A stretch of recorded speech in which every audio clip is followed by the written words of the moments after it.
No, I didn't say anything about past or future. You're putting these words into my mouth. So you're saying my parents Just could because- have sex in the future, and that would make me. No, I haven't said that. So now you're poisoning the well because No, you know. I'm asking. You said things. Now, how do I prove that things are dependent upon other things? I'm waiting to hear how you do Yeah, that. I've just given you a cosmological example. No, I'm asking you how you do that. I've just shown you. Are you dependent upon something for your existence? So if I say no, right, you're going to prove that I am. Yes. Go ahead. Okay, because had it not been for X amount of variables. Had it not been, that's the past tense. Hello. You're addressing time. I'm not talking Do about it time. without addressing time. Prove that I'm dependent. But cosmological examples in this world are always going to be in reference to time. Well, there you go. No, but so I'm not, when hold you on. tell me you're not making reference to time, No. and then you say but this world- cosmological arguments are always No, going to no, reference time. In this world, You have contradicted yourself. Is this universe? Conversations in this universe. Is this Here we're stuck in Speaker's Corner. Is this universe all that there is? So you've contradicted yourself. Is this universe all that there is? Sorry? Is this universe all that there is? You're making an argument in this universe. I'm asking you, is this universe all that there You're is? saying in this universe you're only ever going to be able to make a temporal Is this argument. universe all that there is? You just said in this universe that Okay. you're only be able to make a temporal argument. If you want to make a You're in this fine. in this universe. Fine. No, and no you're reference to claiming time. not to make a temporal No reference to argument. time. No reference to time. Okay, go ahead. Okay. Let me make the ontological case. Okay. Yeah. That 2 + 2 = 4.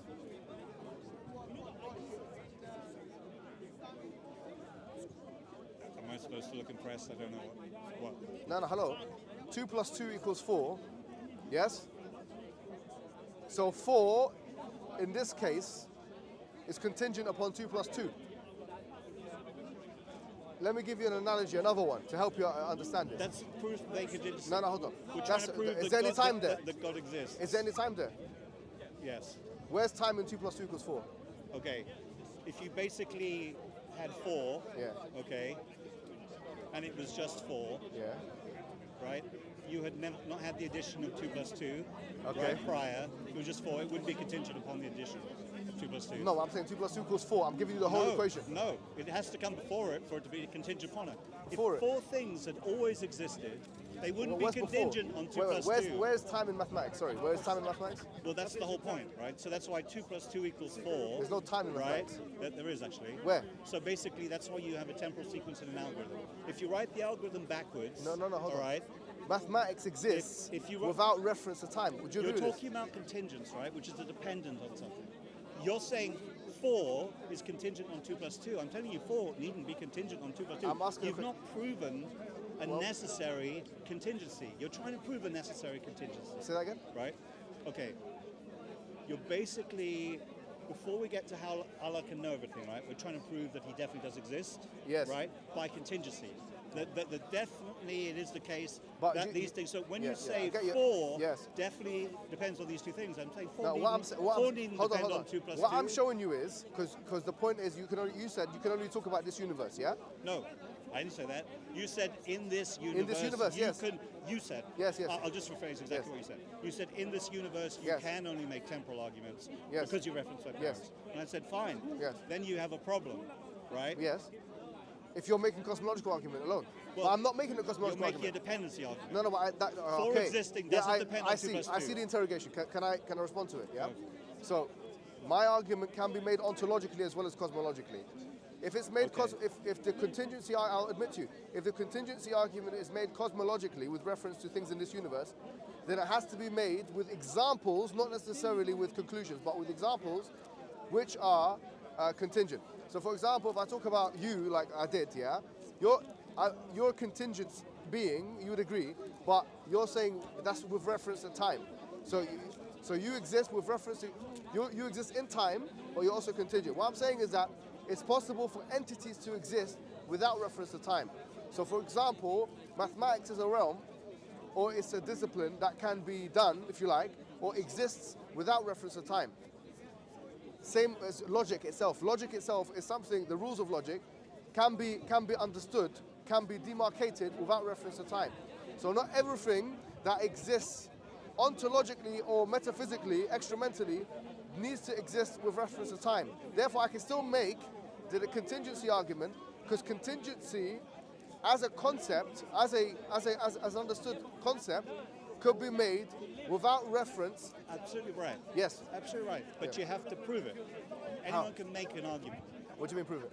Well, that's what you're trying to do. Yes. You're trying to prove So that you agree with Allah this point, yeah? can know everything. No, but good. So we agree on this point, right? So we agree on the.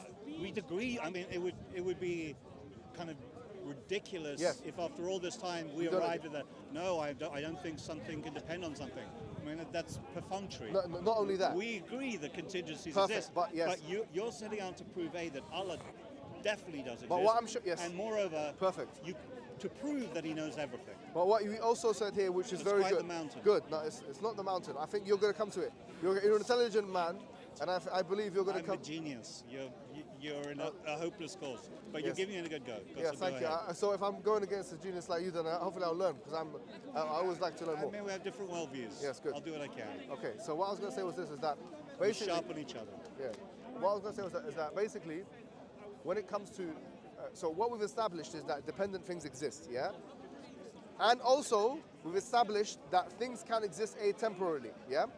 Like mathematics, etc. Now, what I'm saying is that, We have conjectured.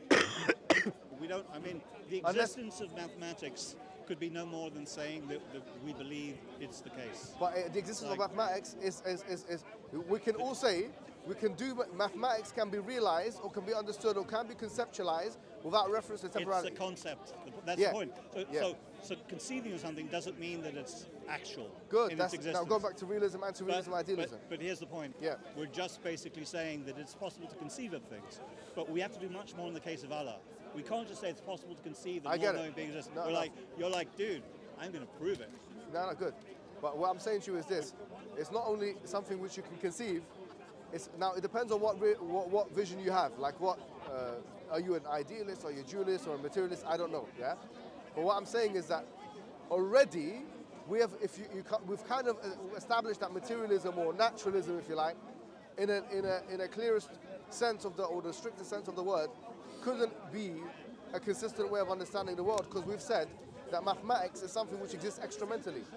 I mean, I think naive realism or a kind of naive physicalism, but I don't. But I mean, that's like philosophical detritus. No Yes. one really believes in that stuff, since the collapse of probably logical positivism. So what's your view on it? On like naive realism or something? Yeah, like that? what's your- what have you is got- my metaphysical Yes. view? What are my metaphysics? Yes. Yeah, I think I'm troublingly for you. I'm hard philosophical skeptic. Yeah, but are So- you? Would you identify as a So- realist, anti-realist, idealist, naturalist, or where would you go in those camps? See, but that's Dualist. the whole point. I mean, I'm skeptic to the point of lyricism, which is what makes your job so hard, right? Because convincing a skeptic is super, super difficult, right? Okay. Because you have to build the foundations and show they're true, Yeah. and then build basically the case, show that God exists, and then build the omniscient case. And so, what I'm asking you to do is to do that from a ground zero. So, Yeah. but I am actually that way. I'm pretty much close to a Etheric skeptic. So, But but I'm yeah. like you in this sense. I would put you. I'm like you in one sense. Last thing I'll say Yeah. is that I would assign certain probabilities Okay. in a hazy fashion to Yeah. certain things being the case. But you're in a very different camp, which is a claim of absolute epistemological certainty, which I think is like Mount Everest with flip-flops, right? Depends So on where you I are. admit your job is much harder, but that's why. But you're I'd saying like that to hear it. probabilistic arguments are epistemologically justifiable from your perspective. That you could make a probabilistic argument, and you. It might be. That's the whole point. I'm a Etheric skeptic, so I would assign a probability to that being But the when case. you're making that probabilistic argument, where would your starting point? Or if someone was making a probabilistic argument to you, where would your starting point be in terms of substance theory? Where would it be? Would you start off as a dualist position, or an idealist position, or a naturalist position, or a realist position, or anti-realist position? Pure inquisition. Right? When someone tells me that they're certain that there is a God who knows absolutely everything, I'm like, I need to listen to this guy. Because either he has no idea what he's talking about, or he does, and I need to pay very close attention because, it's very difficult, epistemologically speaking, to provide demonstrations of really very much. Yes. Like you've read Islamic theology, right? So you know about the struggles of Ibn Sina Ibn Sina or Ibn Taymiyyah or Al-Ghazali, the deliverance from skepticism, Yes. not deliverance from error, right? Many of the greatest philosophers in Islam, like many of the greatest philosophers which followed them, ran into hard skepticism, and it defeated many, right? Who then turned. They didn't lose their faith, but they lost the belief that they could really prove by, as Ghazali says, by a concatenation of proofs and arguments that this is the case. But you're saying by concatenation of proofs and arguments, you can do what Ghazali failed at.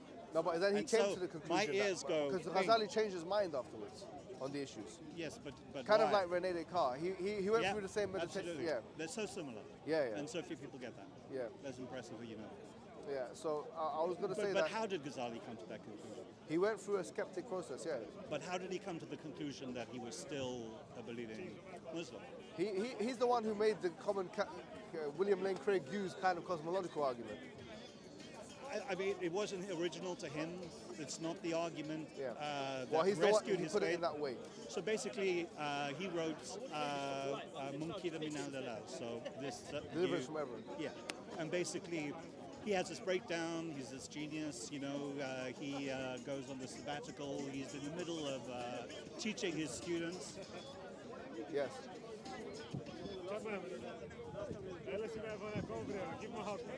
Are they on your team or mine? I think. Yeah. I don't think they're on anyone's team. Yeah, really, their own team. Yeah. So basically, at the end of that book, and I've only read the English, right? Yeah. He says it wasn't by this great logical process of proofs and errors and so on, which he was a master at. Yes, right? yes. He says wrote spiritualism. yes. Yeah. Yeah. He basically Yeah. he looks at the Sufis. Yes, And yes. he says somehow they approach God, but Yes. they don't do it. They do it as if in a dream, right? Yeah, yeah. And so he says it's by this. He actually says the sweet light of faith that Allah caused to reappear in my heart. And I hope that sweet light of faith comes into your heart as well, Dude, man. I'm a skeptic. Never say never. Never say never, bro. Never Look, say- it's been a We're- pleasure. We're not done. You didn't get to the Because I proof. need to pray. But okay. Oh, But okay. do you know? Here's. I'll be honest with you. I have a sneaky suspicion that you already know this proof. What? And you already look. I have a sneaky suspicion. I have. Look, you do. What do you do? You've read Ghazali. Go- You've read go and Al-Muqidh pray, min go and al-Dalal. pray. I've read everything. Go and pray, and let's have a little. What fini- is it finish time? off. Is it time to pray now? Is it Maghrib time yet? Is it Maghrib time? If we'll you give need it 5 to, times. and then let's just quickly finish off. Okay, let's finish off now. I think there's a bit of time. Go on. Oh yeah? Yeah. Okay. So, yeah, I mean, we have some names here, right? I mean, like, I came from the Western tradition where you hear these names of the Muslim philosophers. Yes. And you start with this kind of like, By the way, can I ask you a question? What did you study? You studied philosophy, yeah? you studied everything. Did you study it formally? I've studied everything. I'm an artist. Oh, really? Yeah, but I've studied cancer, neuroscience. Wow. I make films, started 2 technology companies. Yeah. You're up against impossible opposition. Oh my But God. you've done well. I think Oh my I think you've done well. The point is this. Yeah. The point really is to say that I came from what I think is what you'd call an Orientalist, right? A kind of like post-colonial, quite racist, like hearing about these Muslim philosophers, right? And I picked these up like, yeah, Muslim philosophers, so let's see. And I was like, Descartes, Immanuel Kant. I was like, these are some of the best thinkers that we've had. And I'm only reading the translations, but I can see how sharp someone like Ibn Taymiyyah is, any of the great thinkers, Umar Khayyam, Ghazali, others, and I was just incredibly impressed. Not with Ghazali as a philosopher, but with Ghazali would clean up at Speaker's Corner because he was so good at disassembling people's positions, but he was so good at disassembling his own. That was his problem. And so his Ash'ari, devout Ash'ari belief tended much more Sufi. The Ghazali that most Muslims admire, I think, is a Ghazali that's the first 40 years of his life, right? And so that's why I ask you the question, because but you know have the you know benefit them. you have the benefits that he didn't, right? You Yeah. have like all of modern knowledge, you have like Google, and you have many people around you you have the Hums and Tortoises and these guys who are all, the divine reality. That's quite the claim, but not one Ghazali would have made. And so that's why I just, I respect where you're coming from now. But once again, I think basically the argument I'm most convinced with from the literature is an argument made by Ibn Sina, Avicenna.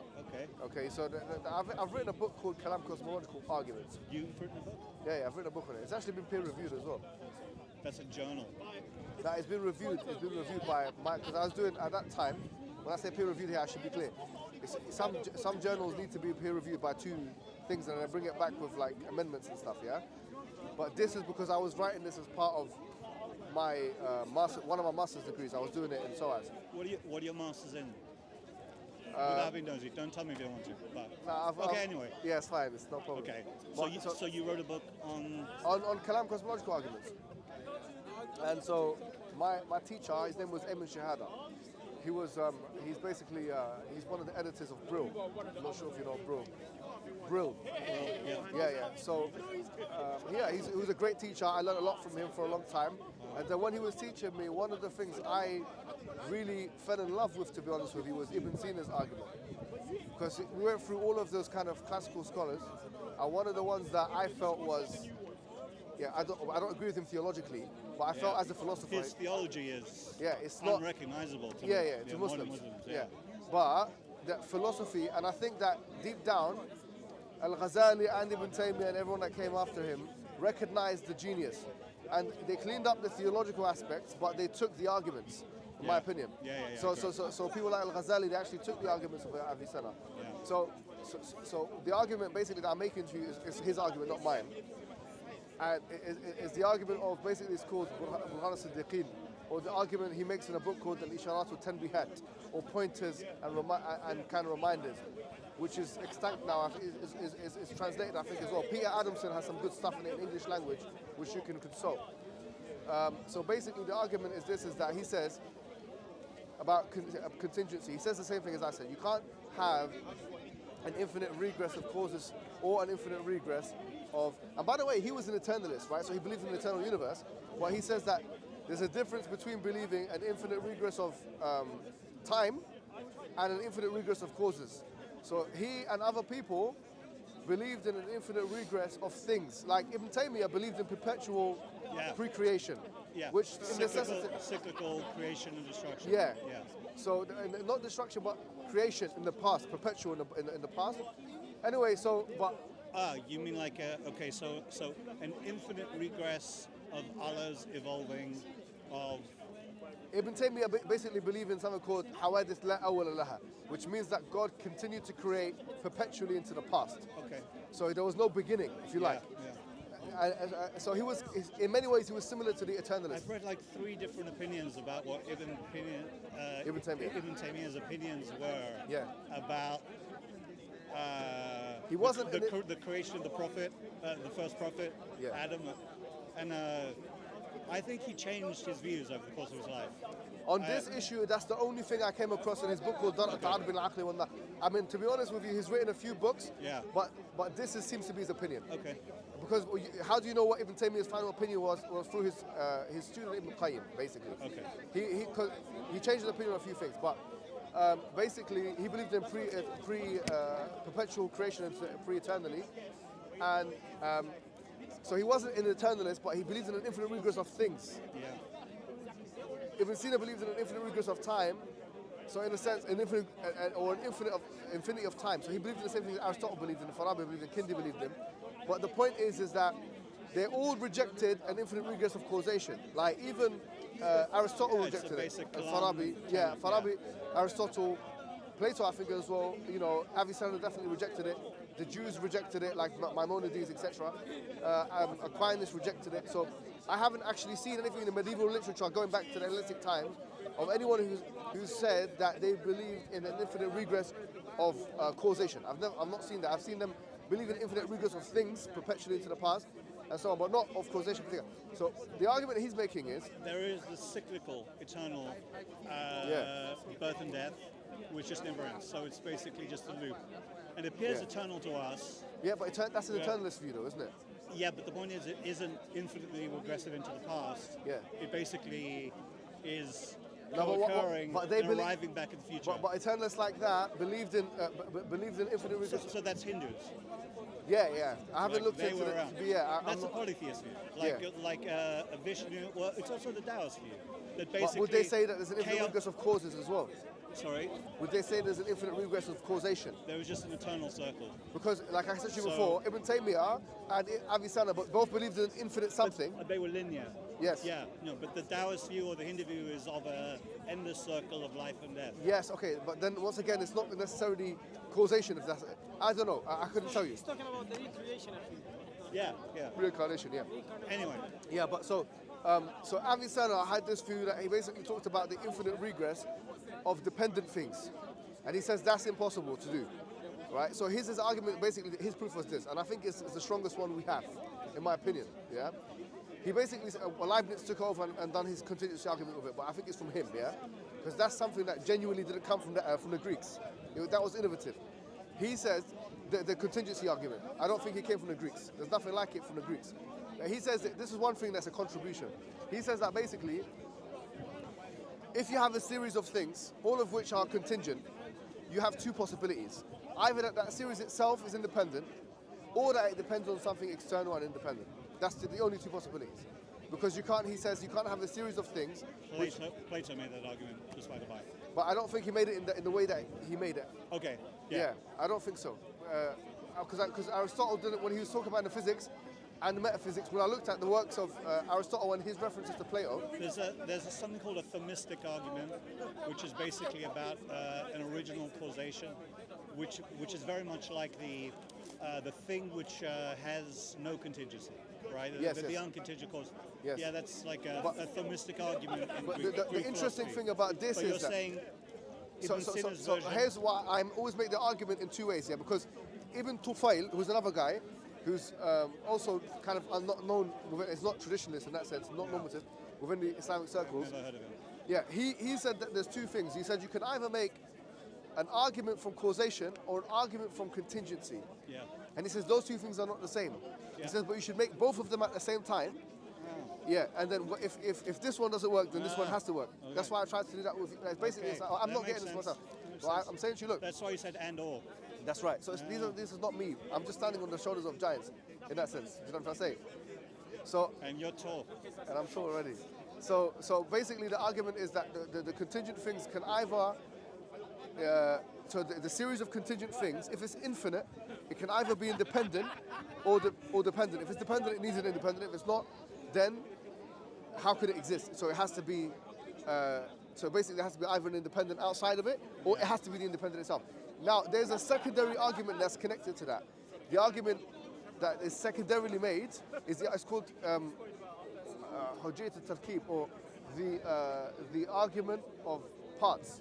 So basically that there can't be like a series of Yeah, things. It's like a Zeno's paradox. Yeah, so in the sense that You basically just can't reduce something down because it'll infinite number of parts never amount yeah, to anything. but then so therefore because the parts. So for example, that series is made out of parts, and the parts depend upon itself. Anything that's made out of parts is dependent. Basically, that's the idea. Anything that's made out of parts is dependent. The series is made out of parts, therefore the series is dependent. Therefore, what we need is something which is independent and it's not made out of parts. As long as it's linear. Yes. As long as it goes back progressively. But this is why the Taoists and the like never had that problem. Because they